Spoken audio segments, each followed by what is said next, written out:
Веќе од најавните слики беше сосем јасно дека се работи за посебен автомобил што дојде на тест во Аутомедија, за вистинско теренско возило. Тоа што дополнително го прави посебно ова возило е што доаѓа од кинески производител и тоа од кинески специјалист за теренски возила.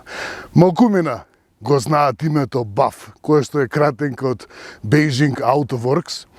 Меѓутоа, на домашната сцена, на кинеската автомобилска сцена е ценето и познато име на возилово никаде нема да најдете име на марка.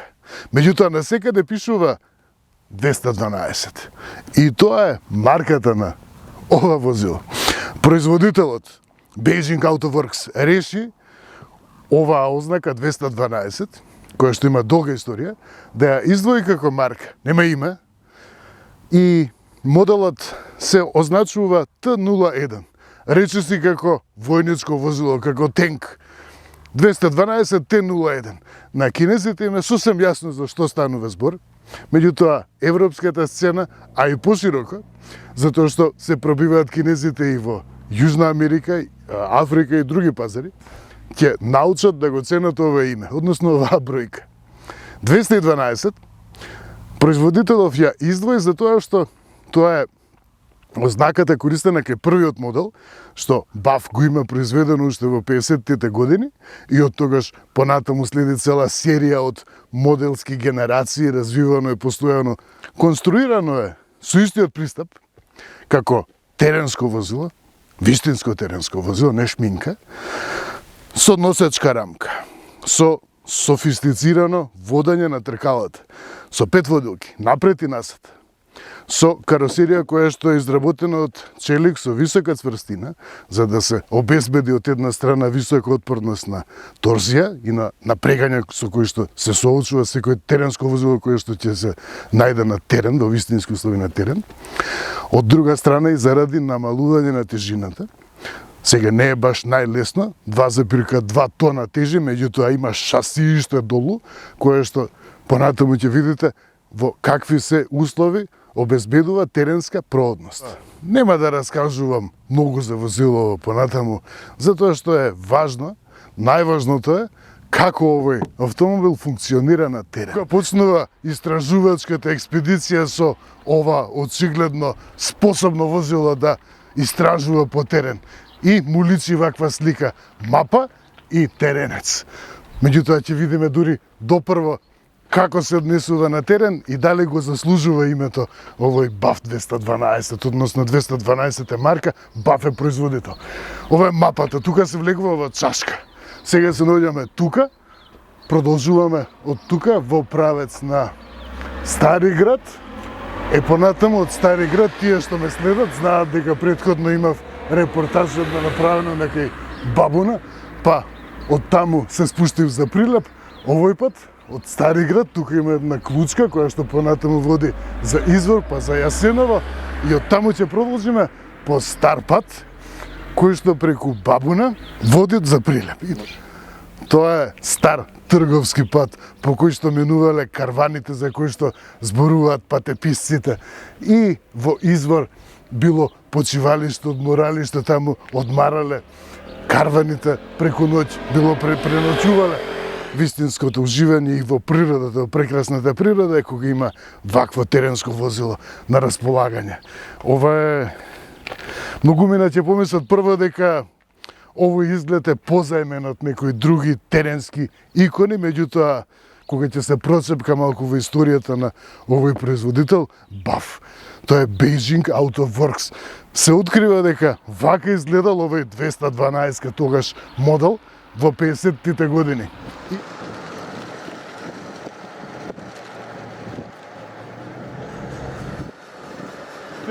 Престанува цивилизацијата. Тука има уште малку луѓе кои што се обожуватели на природа и си го искористиле овој рај тука. Тука сум во Јасеново.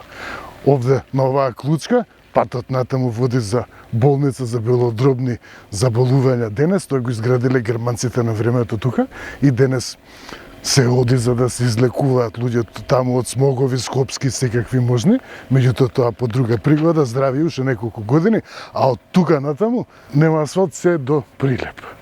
до езеро Прилепско. Ќе го видиме и Прилепско езеро.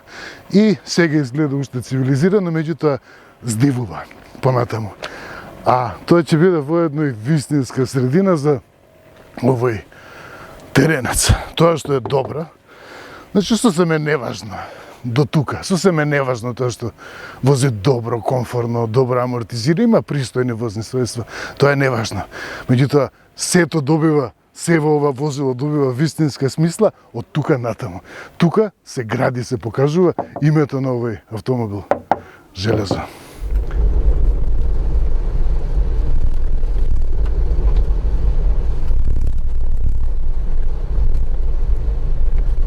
Еве во каква македонска убавина поменуваме сега. Уште не е почнато качувањето нагоре. Тука веќе дојде на пролет. И таму каде што има вода, има и живот. Тука има неколку села. Чиста вода. За тоа ми имаат кажано, тоа е богатството на Македонија. И вклучен е сега во 4H, значи вклучен е погон на сите тркала. Имам опција и за теренска редукција, а имам и програми за возење. Стандардна програма, штедлива програма, спортска програма и снег, песок, кал, река, карпа, нерамен терен, планина. Сега е доволна и стандардната програма. Тоа што секако треба да се има увид при возење со вклучен погон на сите тркала е вкрутувањето на управувањето, привлегување во шнола. Значи, тука веќе почнува на горнина. И сега уште не се дојдени тие шноли, меѓутоа секојаш треба да биде подготвен човек на тоа. И ова го поминуват.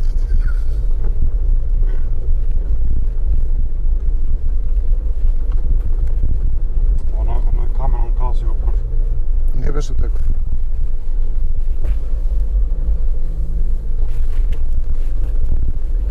Висока, 20 сантима има таа, ама друго е. Да. И гледаш од вода што тече и прави вододерина и го уништува патот. Ама веда нема да имаме такви некои незгодни места.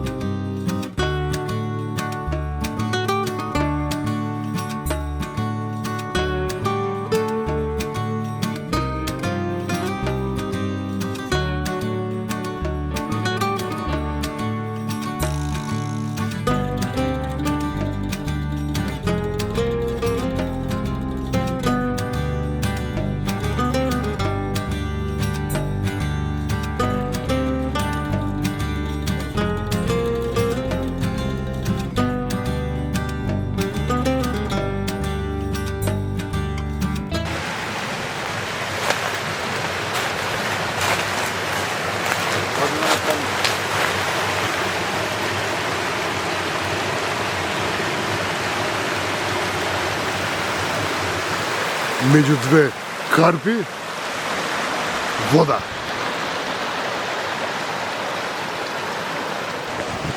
И тука има црквичка Мала Богородица. Изградена 2011 година од Алексиевски Никола.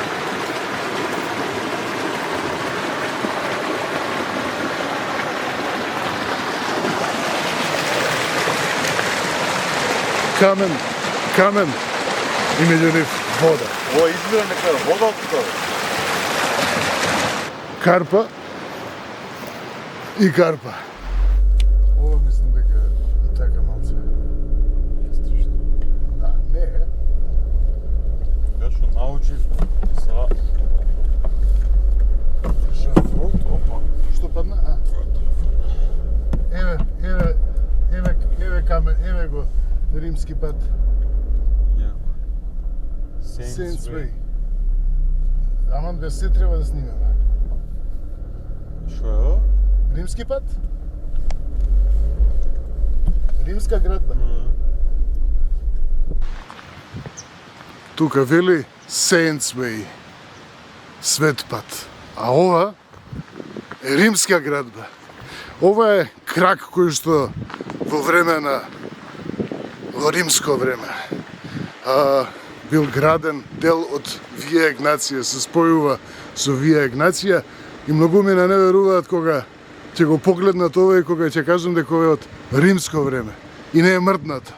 И овие камења погоре се гледа многу подобро, сето тоа е дел од овој Saints Way. И нормално малкумина знаат за него. Ета таа градба. Врз Карпа. Патот сега продолжува од тука, продолжува нагоре. Веќе сме на половина пат. И добро е, ми се допаѓа тоа што не се усукува управувањето. Значи, како и старите концепти, тоа беше проблем кога ќе наидете со вклучен погојно се претркала во ново, во акт. И долу се траги камења поставени во римско време.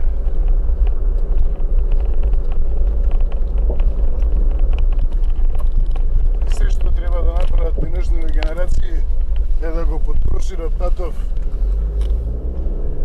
да го подсредат, да го изрекламираат добро и да го асфалтираат. А или барем да го поплажат исто како што било, а не се снима.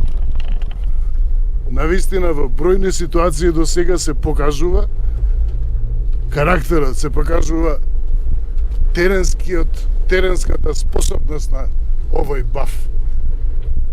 Кина има потреба, има култура за теренски возила, има се во таа голема земја и голема култура.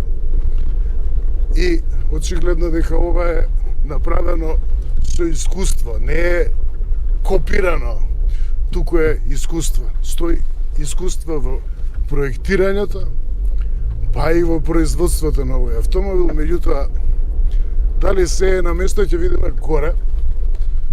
Еве тука има еден незгоден расет, тука се покажува користа од кусото меѓуоскин растојание и одличната теренска геометрија. Напред има агол на пристап од 40 степени, има агол на заминување од 36 степени и растојание од подлога од 23,5 см.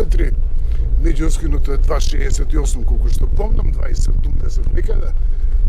И еве веќе се приближуваме на половина пат од Присад, еве убавена густа шума тука веќе. Ова што го газиме долу се камења наредени во римско време, врз кој што се нафатила кал. И се гледаат веќе. Меѓутоа страмото е што не е испочитуван овој пат. Па барем и за хобисти, за еве една трага од цивилизација, далновод. Ама тоа не е големите далноводи, од кои што снемуваат струја градови. И тука е толку тивко, што кога ќе запреме сега и кога ќе излеземе, единствено се слуша зуење. Јас прв пат кога го поминував овој пат, мислев дека е некоја база, некоја фабрика, некој радиоактивен извор, се ќе помисли човек. Меѓутоа дори после ќе свати дека е зуењето од тие 10.000 волти во далноводите и карпи. Тука, кога ќе излезе човек од возилово и кога ќе погледне каде, па така малку паника фаќа, секогаш кога седите во автомобил и се качувате по терен, ви се чини дека сте спокојни во рете имате сигурност, меѓутоа кога ќе излезете, кога ќе видите каде сте, колку студи, колку е ладно и на каква висина сте, колку нема ништо околу вас, тогаш го почитувате возењето по ваков терен и тоа што тргнавме да го сработиме, колку е способно ова возило за возење на терен. И не треба човек да се опушта премногу, затоа што секогаш има некој камен кој што може да предизвика, не дај Боже.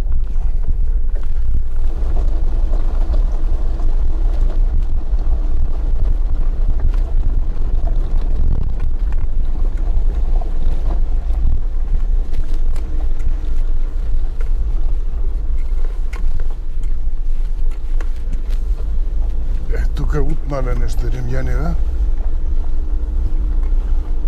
Многу вино пие. Да. А зашто имам дека пат? Доле нешто.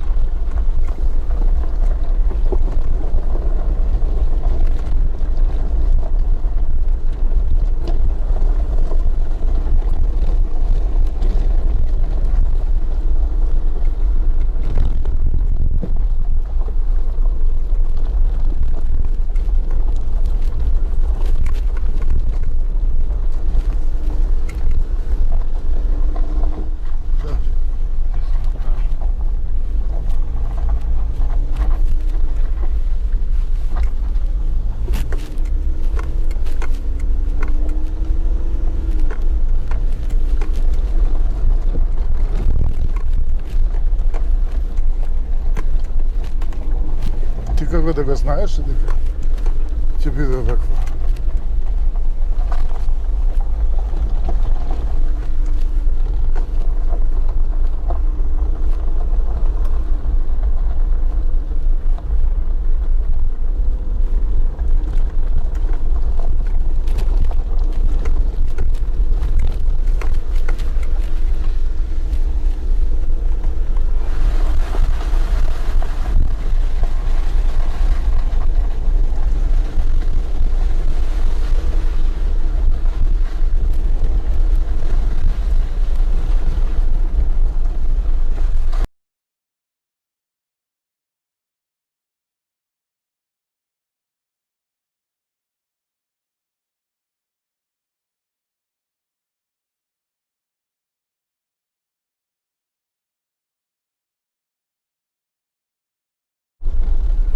Затоа родителите велат учи дете да не испадне како со патот на Теферич, што е тргнат некаде кај што не треба да биде и никој не може да го спаси.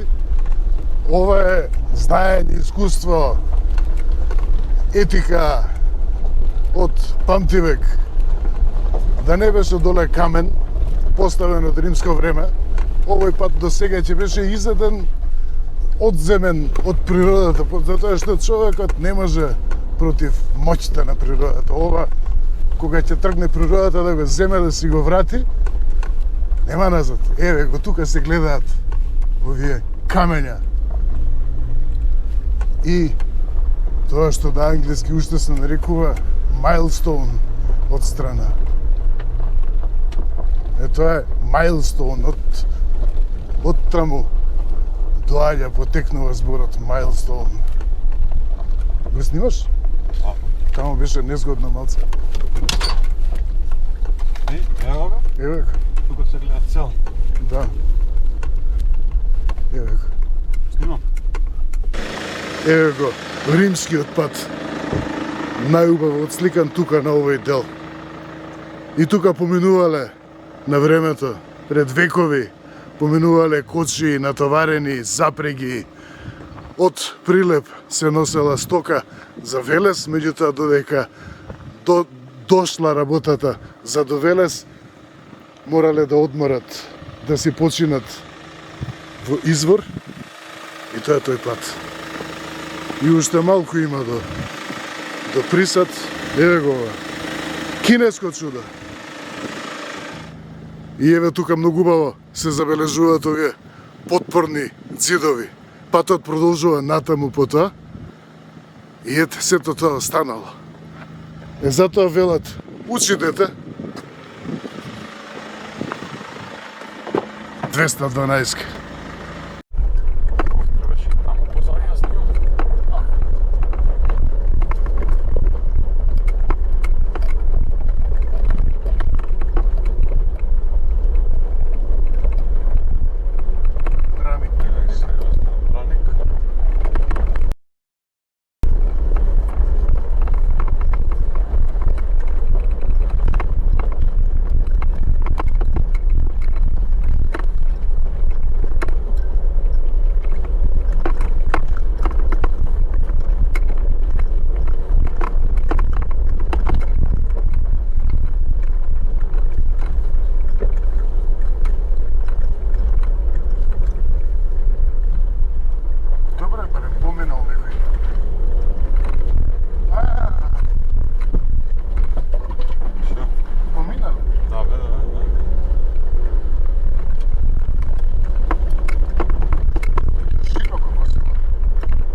шарен. Коинтијанци Кај сме. го позна тоа човече. А, шо е? Кај го позна, викам. По шарата го гледаш.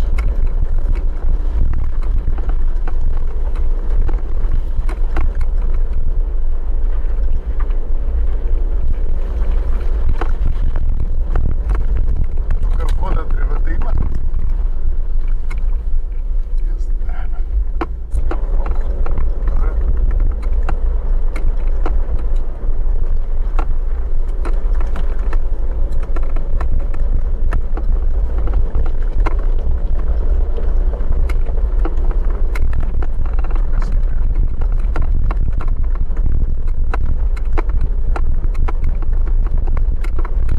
Гервене горе таму. И еве тука е најблиску до оваа градба.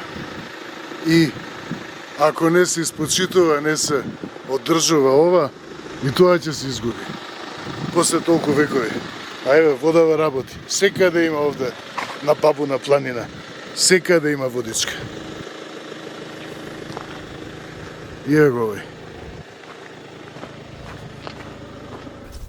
Еве го 212. Овој кинески теренски автомобил историски. На присад. Од тука надолу се спуштаме за Прилеп, меѓутоа помина тешкиот дел. На качување тука 500 метри се изненади едни дрвари кога видоа возило како се качува и ги прашав каков е патот понатаму до Присад и велат чим сте си се качил до тука, добро е, не знам како уопшто си успеал да се качиш до тука. И тоа доволно кажува колку е способен овој 212. Навистина на десетина места имаше посериозни пречки за кои што бараат навистина теренско возило, останатиот дел од патот е нормален пат, земјан пат, поплочен односно од римско време, меѓутоа на неколку места поради неодржувањето, поради тоа што сега се појавуваат водотеци, на повеќе места патот е разјаден и не би поминало друго возило, не може би на 2-3 места и тоа би значило враќање. Меѓутоа овој проаѓа секаде. Тука долу се дава една прекрасна гледка, таму некаде веќе почнува Пелагонија, тука има манастир, веднаш ме пречекува под Присад, има манастир и веднаш штом ќе се спуштиме, штом ќе почнеме да се спуштаме надолу, ќе се видат мермерните комбинати. Една гледка масивно колку се големи. Понатаму одредиште е Прилепско езеро. Има уште многу работи, меѓутоа помина. Автомобилов го помина најтешкото. Ова е еден од не толку наивни тури за возење теренско возило и ги помина. Ниту едно место не морав да подзапрам, да проверам дали ќе помине, дали ќе треба повеќе газ да се додаде за да се совлада пречката. Значи навистина опуштено возење. Автомобил во кој што може да се надевате, надржан автомобил, во таква смисла. И се е на место. Кинески автомобил, некој ќе рече, не се трајни.